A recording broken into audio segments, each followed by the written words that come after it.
नमस्ते, म अनिल साक्य सौगलमा बस्छु। म एउटा मूर्तिकार हो। मूर्तिमा बुट्टा कोर्नदेखि लिएर मूर्तिलाई मोडिफाईदेखि लिएर आफ्नो ढङ्गले चाहिँ नि जति राम्रो गर्न सकिने हो त्यसलाई इम्प्रोभाइजेसन गर्नुपर्नेदेखि लिएर सबै म मूर्तिमा गर्छु। नमस्ते, म चाहिँ सुमन साक्य। मैले काम गरेको झन्डै 27-28 वर्ष भएको छ।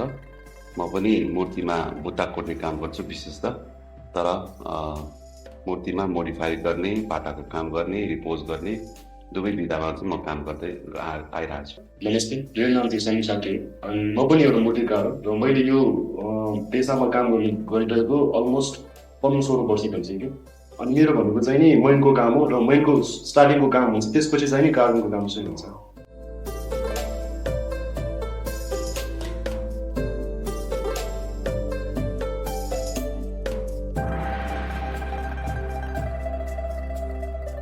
काठमाडौँ आर्ट बिएनालेको जुन यो भावना एडिसन छ, यसमा चाहिँ हाम्रो आर्टवर्क गुहेकाली चाहिँ हामीले संलग्न गर्न खोजिरहेछौँ।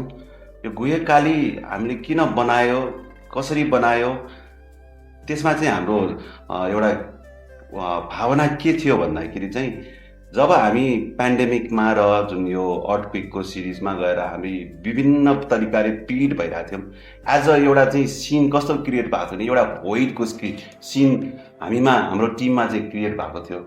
अब त्यति बेला चाहिँ हामीलाई के भयो भन्दाखेरि अब यो बाहेक अब जुन हाम्रो भोइडको सिन छ भने चाहिँ अब के गर्दाखेरि हामी अगाडि सक्न सक्छौँ भन्दाखेरि एउटा होप नै हामीलाई यो गुहेकालीको बनाउनेबाट सुरु भएको जस्तै त्यस लागेर चाहिँ हामीले एज अ टिम डिस्कसन गरेर चाहिँ यो गुहेकाली चाहिँ बनाउन खोजेको। यसै बिचमा अब कस्तो भने यो भावना कसरी जोड्न गयो भने एज एन आर्टिस्ट हाम्रो लागि एउटा भावना नै फिलिङ हो हैन।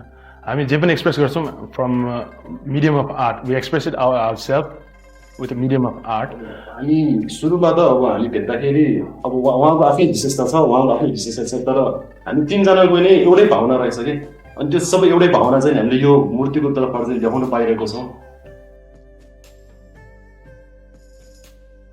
सुरुमा आर्टिस्टले चाहिँ मैनको बनाउँछ, त्यसपछि त्यसलाई चाहिँ माटोको डाइसमा कन्भर्ट गरिन्छ।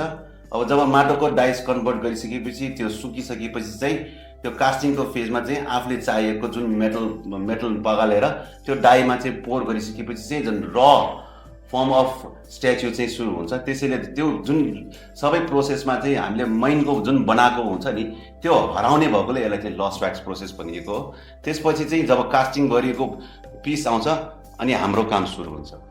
अहिले हालै हामीले चाहिँ नि गुहेश्वरी कास्टिङबाट आएर कार्विङ प्रोसेसहरू सुरु भएर त्यसमा अर्नामेन्ट्सहरूकोदेखि लिएर फेस कार्विङदेखि लिएर उसको ब्यालेन्सिङदेखि लिएर उसलाई स्ट्यान्डिङ स्ट्याचुसम्म पिस आएको थियो। त्यसलाई चाहिँ ओभरअल सबै जोइन गरेर चाहिँ नि सेट गरिसकेका छौँ, वान पिस बनाइसकेका छौँ। अब त्यसको अलिकता भनेको बाँकी भनेको त्यसको फिनिसिङ पार्ट र एक्सेसरिजहरू अझै एड अन हुन बाँकी छ। अब सबैलाई अनुरोध छ कि जुन यो हामीले गुहेकालीको मूर्त रूप देखाइरहेछौँ त्यसको कम्प्लिट भर्जन काठमाडौँ आर्ट बिएनालेमा आएर हेरिदिनु होला र रमाइदिनु होला। As a team, our creation is our emotion, come feel it.